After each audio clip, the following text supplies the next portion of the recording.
Hello everyone, this is Gorax, and in today's DragonHeir video, we're gonna go over Gladys and everything you need to know about her and find out if she's worth pulling in Season 2.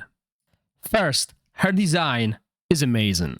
Second, she has a very useful aura that provides all our heroes with 25% attack increase. Her skills are based around Rally. When ally Rally overflows, the excess is stored on Gladys up to 5 stacks of Rally. Also, she receives 1 additional stack. When Rally ally casts ultimate skill, if their Rally is less than 3 stacks, Gladys Rally stacks are consumed to perform a Rally spell casting.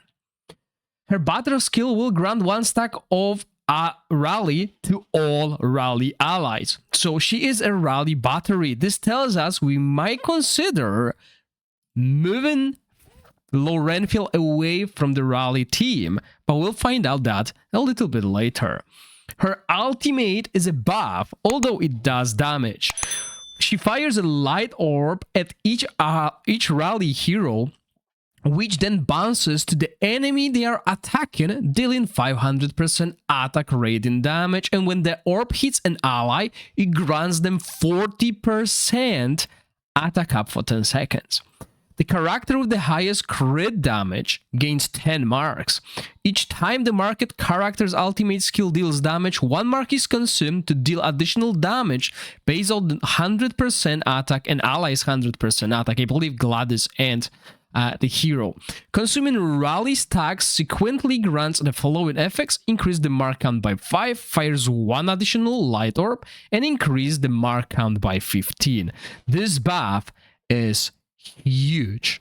Let's see those skills in action with Rally team. For the sake of this showcase, we're only gonna run 3 Rally heroes so you can see her skills in action, and we're gonna skip the ultimates of other heroes. So as you can see, with Gladys, we have 3 Rally before we hit our ultimates. We're gonna cast it again and see her having more than 5 Rally points on herself. And as you know, when our allies do cast their ultimate and they don't have enough Rally, she will grant them she will move the Rally from her to others, and look how much she's got. So once you get Gladys in your team, she solves all the Rally buff issues for those of you who don't have Lorenfield.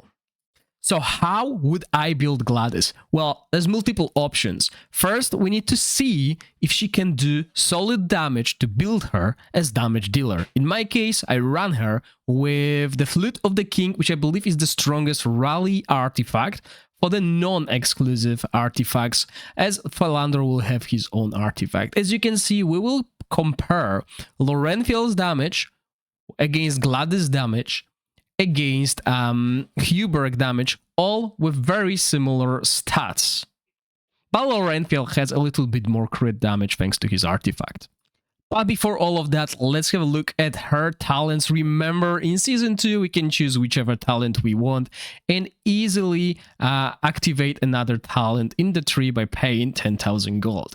So the first layer, when her HP is above 60%, her attack is increased by 10%. She deals more damage when she's got any buff, and Rally does count as a buff, so we're gonna keep that, as that will be constant 10%. When casting an ultimate, she gains 1% attack up to 10 times. So in my opinion, this will be the strongest, as we'll have a huge upkeep over Rally and overflow Rally on our heroes. Second layer, we can choose each buff grants the hero 4% attack. This trigger up to 3 times, so 12% attack for 5 seconds after gaining Rally. When dealing AoE damage, the hero's damage is increased by 10%, so that's something we will need to test once we get more time, obviously, but today is just a showcase. When consuming Rally to cast ultimate skill, there's 50% chance to dispel 1 buff from the target. This is very useful when you need to strip enemies of their buffs. From layer 3, we're looking at Spiritual Focus. When inflicted with negative effects, gains immunity to negative effect once. Preemptive Strike creates a magic circle at the location with the most enemies at the start, and it increases the damage they take by 20% and lasts 30 seconds. Or Torrential Force, when dealing damage for each buff the hero has more than enemy, increases damage dealt by 8% up to 3 buffs counted. So we're looking at 24% damage increase. So against dummies, this makes sense. Engagement is another talent. When release ultimate skill, she will also target the nearest enemy, add in light mark, which will grant us ultimate energy and increase damage, and her special one, when casting battle skill Gladys, gain 1 stack of rally. This might not be necessary. As you could see, we had a lot of extra rally that we didn't use, so we can test and build her with a little bit more damage, maybe with this. That's what you saw already. You seen that she has more rally than she needs. So let's build her more offensively and see how it works. Obviously, you want to have this when you're playing without low Renfield and you struggle with getting extra rallies so she can transfer more to her allies. For those of you who are hoping to wail hard on her, these are her inspirations. So the hero takes 20% less crit damage. Hero's rally cannot be dispelled, which is weird because as far as I know, rally can't be dispelled. No, it can. Okay, it can be dispelled. It's stackable buff, but can be dispelled. So in her case, now with this inspiration, it won't be dispelled. And she gains 30 skill haste, HP buff, and her 5 inspiration. The ultimate skill can fire 2 light orbs at each target. Now, I did confirm if we play her with Witch's Remain, we can apply Witch's Remain. So this is another thing that you might consider, but first we're gonna do the tests of the damage. But let me just show you that it does work as a proof, similar to the other hero that I tested in the previous days. When we cast this, we will be able to apply Witch's Remain, as you can see, across the whole board, because the ball bounces, the light bounces and deals damage. Obviously, this will reduce her damage, and you can use Witch's Remain with Hubert, you can use Witch's Remains with Filto and Alton, depending on what you need. So I really like Rally at the moment because they are very versatile. You can really utilize multiple heroes here. So I've prepared this team here on the bottom. We're gonna use 5 rally heroes. Obviously, in the proper scenario, you won't be able to use those heroes. So what we're gonna do here is we're gonna see which of those 3 heroes will do the most damage. As we know, those 2 currently can do a lot of damage. Filto is slightly behind. He needs good placement, and Lorenfield is the support. So in this case, we're gonna just run the whole 5 team with Lorenfield and see how much damage this team can do. So once again, the placement is important. We want Filto to target 3 of them. So let's do this simulation quickly. I also set up timings. Obviously, you can go lower with proper setup, but what we do here is we cast Lorenfield ultimate, we follow by Filto to apply Witch's Remain, then we cast her ultimate to make sure all allies will have 40% attack extra before they start doing this damage. This will work pretty well, in my opinion, when you start building your team, and we'll notice that during the fight, as you can see, we have so much extra rally with those 2 heroes. So as I said, we'll test it to see if Lorenfield is really needed in this team. We'll have to remove him. Obviously, in most content, you want to run 4 rally heroes and a support rather than 5 rally heroes, because you need some sustain, right? So let's have a look how she fares compared to those damage dealers. Once again, the fights will be set at 3 minutes, and we're gonna fight against level 1 dummies. The reason I brought in only 3 enemies, which obviously reduces Hubert's damage slightly, is we won't be able to use Filto as Witch's Remain applier against 5, as the dummies will be too spread for him to apply Witch's Remain on all the targets. So while Gladys damage is higher than Hubert, it's mainly because Hubert is missing this extra damage from 2 more dummies, which I believe once we put in would be at the similar level. And if you notice the way I build my heroes, Philander was the one with the highest crit damage, so he was gaining the most benefits from Gladys ultimate, and as we can see, it pays off because he's doing over 1 million damage. Gladys is doing 650 and Hubert is doing 5 1800. These are all huge numbers, very solid across the board. So yes, she does work as damage dealer. So what we're gonna do next is we're gonna remove Lorenfield and run those 4 and see how much DPS we lose compared to the 5 rallies. We obviously can expect to lose damage, but what we're gonna do next is we're gonna bring in Lorenfield instead of Gladys and compare how those two teams do against each other with the total damage, etc. As that will tell us, because I think when it comes to the team replacement, it looks like she would replace Lorenfield rather than everyone else. And just have a look at our heroes. Whenever they cast their ultimate, they are pretty decent with all maxed out rally. So rally is not an issue with Gladys. As you can see, whenever we'll cast the rally, we will have that. Also remember that due to removing that hero, I had to change the timing, so it's very, very random, but we can still see our heroes dealing damage when which is remain is applied, although Huberg did miss it right now. So as expected, our damage has dropped significantly because Lorenfield also grant us other buffs as well, so we can see an attack as well, because remember we build Lorenfield with pipe organ. This is the usual build. You can build him with manticore as well, but usually you build him with that. So we can see reduced damage on Gladys and Huberg. So once this fight finishes, we're gonna put Lorenfield in, and this will give us comparison of what we can run currently.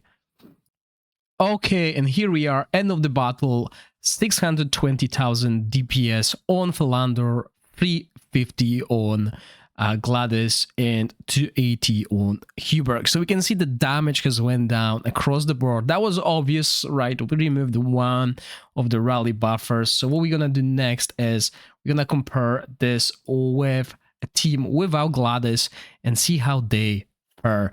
Also, another thing, if we remove Lorenfield from the team, we are losing 24% or 18% crit damage aura compared to what Gladys brings to the table, which is the attack aura. So both of these auras are quite different. If we build in team with high crit rate, crit damage is way better than the attack percentage.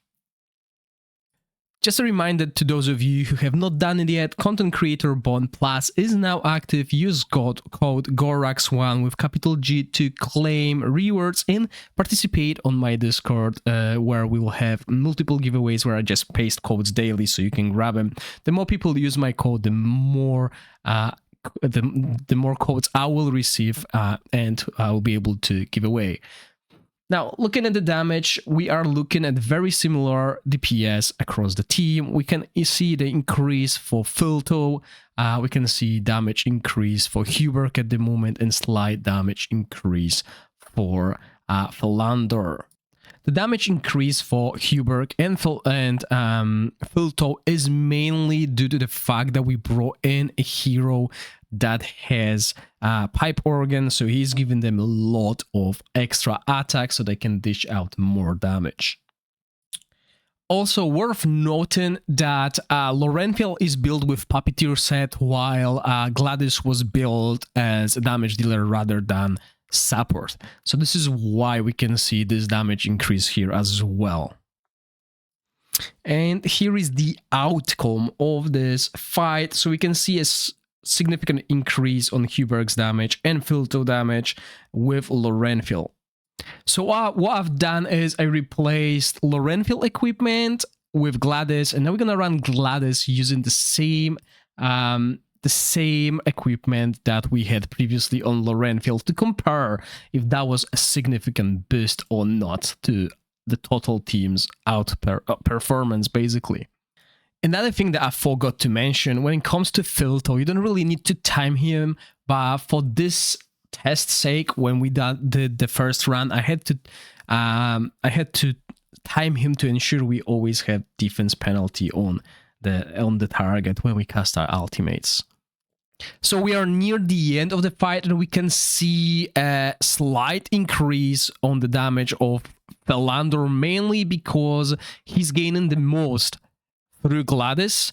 Hubert damage and Filto damage is lower compared to Lorenfiel. However, we can see a significant drop of damage on Gladys when we use this build. So last thing I want to test is what happens if we want to use both Lorenfiel and damage Gladys. Now we don't have Filto, we will use Hubert instead, as I believe he is also very good at applying damage, defense down. But you can obviously remove Hubert and put in Filto here as well, depending on what you want. But those four, let's try them. Let's see how they do. Now, this is it, guys. This is perfect. Look at the DPS with those four. Philander, 1.3 million DPS. Gladys, almost 700,000. And Hubert still doing 200, almost 300,000 DPS. This is the setup that you will run rally against the AoE content mostly, as look at this damage. It's huge. So yeah, I mean, we can replace Hubert with Alton for single target. We can replace Hubert with Filto as well. If you don't have Hubert, he will help us apply Witch's Remain. And looks like this will be the composition you'll run with one support. But let me know in the comment section down below what you think about Gladys. Do you think this is enough to make Rally viable? I mean, Rally is viable. Rally was like 3rd or 4th best performing team against Continental Challenge boss, so they're definitely there when it comes to damage dealt. And now with addition of Gladys, we can really see a huge improvement, as I mean, this is a really solid DPS compared to what we had at the start with even 5 of them. So yeah, looking forward to what you think about it. Let me know in the comment section down below, and once again, thank you all for watching. Stay safe. Bye.